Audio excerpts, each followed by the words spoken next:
Assalamualaikum warahmatullahi wabarakatuh. Alhamdulillahi ahyal islama biulumil ulama wa ahyal ummata binahdatil ulama.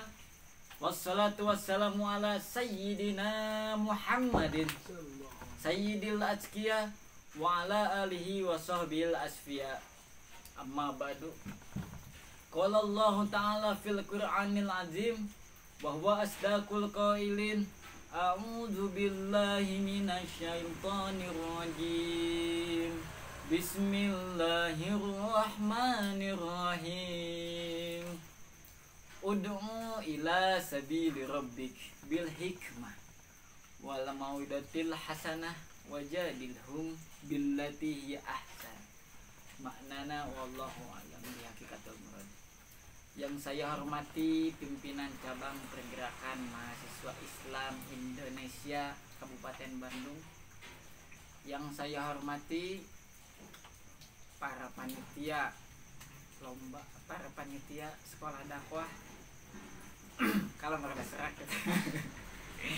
Para panitia sekolah dakwah PCPMI Kabupaten Bandung, yang mudah-mudahan di dalam adanya kaderisasi dakwah ini bisa membuat ya animo para mahasiswa lebih giat lagi, lebih bisa berimprovisasi lagi dalam bawa pergerakan Ahlus Sunnah wal Jamaah.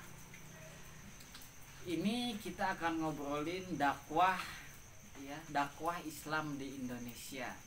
Kalau ngobrolin dakwah tidak akan lepas dari yang namanya surat An-Nahl ayat 25 yang tadi telah saya paparkan. Bahwasanya Allah Subhanahu wa taala berfirman, "Ud'u ila sabili rabbik bil hikmah."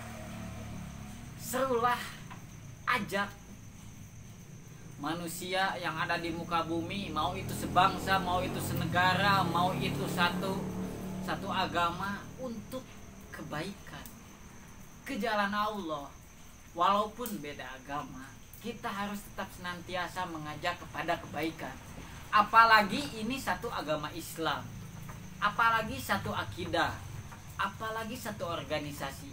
Jangan sampai kita acuh, kita mementingkan ego pribadi, karena tantangannya itu sangat besar. Apalagi ini di era modernitas, di mana orang-orang lebih mementingkan kepentingan pribadi, di mana orang-orang lebih terbuka, tapi segala sesuatu itu saling mempengaruhi.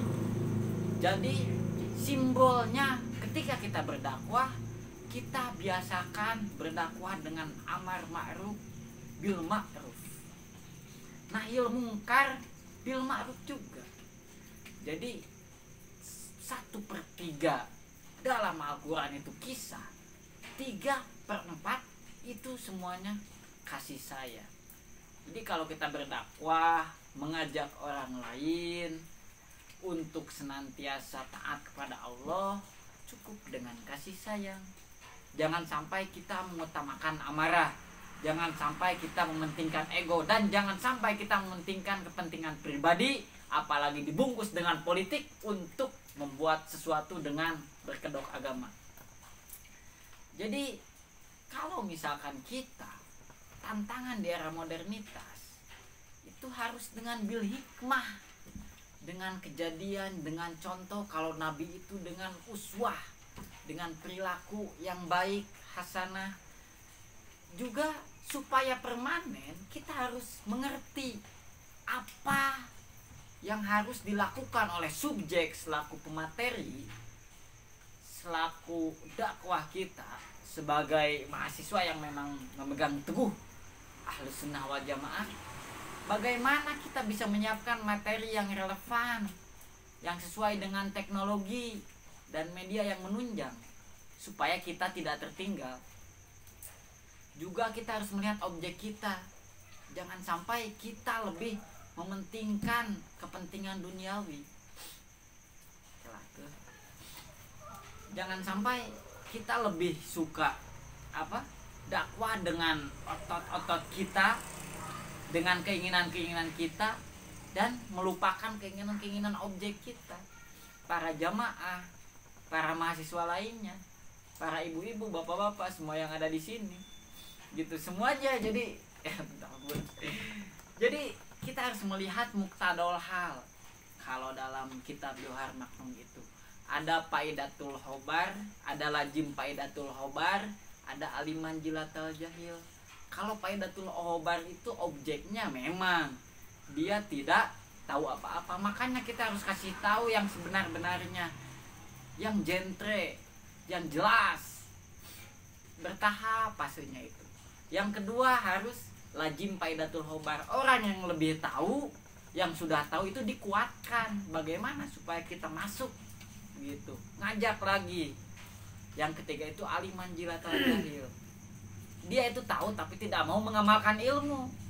Itu bagaimana harus kita kita kasih tahu letak perjuangan dia ketika memang dia sudah tahu tapi dia tidak mau mengamalkan ilmu. Kita sindir dengan memang yang pedas tapi memang niatnya itu baik. Lalu selanjutnya tantangannya ya, dakwah di Indonesia itu berbeda dengan zaman ketika para wali songo datang. Ketika kita sebelum memeluk Islam hampir 100% itu ada 1-2 lah, kita tidak memeluk agama Islam. Kita lebih dulu memeluk agama Hindu dan Buddha di Indonesia. Tapi setelah Wali Songo datang, 90% mayoritas kita menjadi Islam di Indonesia, bahkan seluruh dunia. Apa yang menjadi formula dari para Wali Songo? Yaitu Islam ala kosmopolitan, Islam yang mempertahankan tradisi, seni dan budaya yang ada di Indonesia, di Nusantara ini.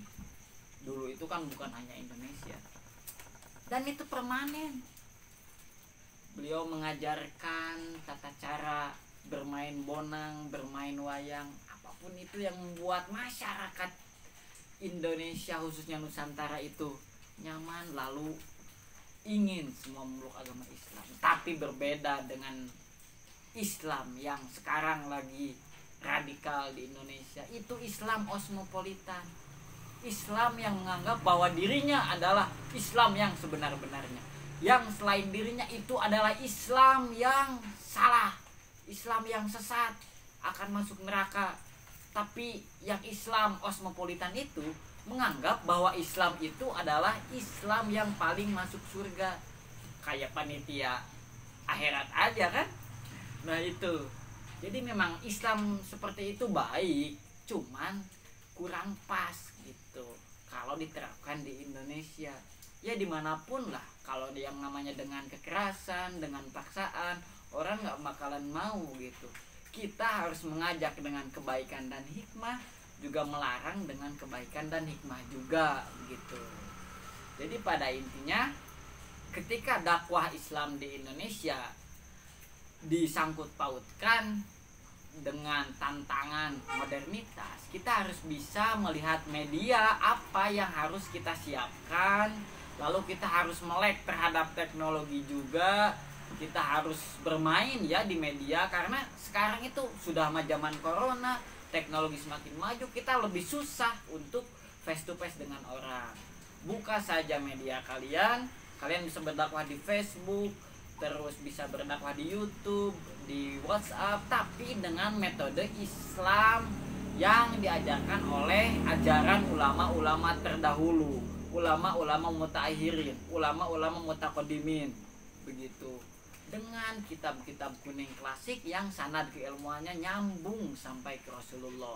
Jangan sampai kalian belajar dari Google dan YouTube yang memang tidak ada gurunya. Kalian sudah belajar dari guru, terus belajar dari pondok pesantren, lalu kalian bisa mengamalkannya di WhatsApp, di Facebook, di YouTube gitu. Jangan sampai belajar saja di YouTube-nya, tapi kalian belajar di pesantren, amalkan di media-media yang memang media itu pas untuk kalian.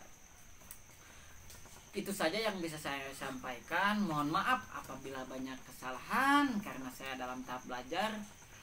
Wallahul muwaffiq ila aqwamit thoriq. Wassalamualaikum warahmatullahi wabarakatuh.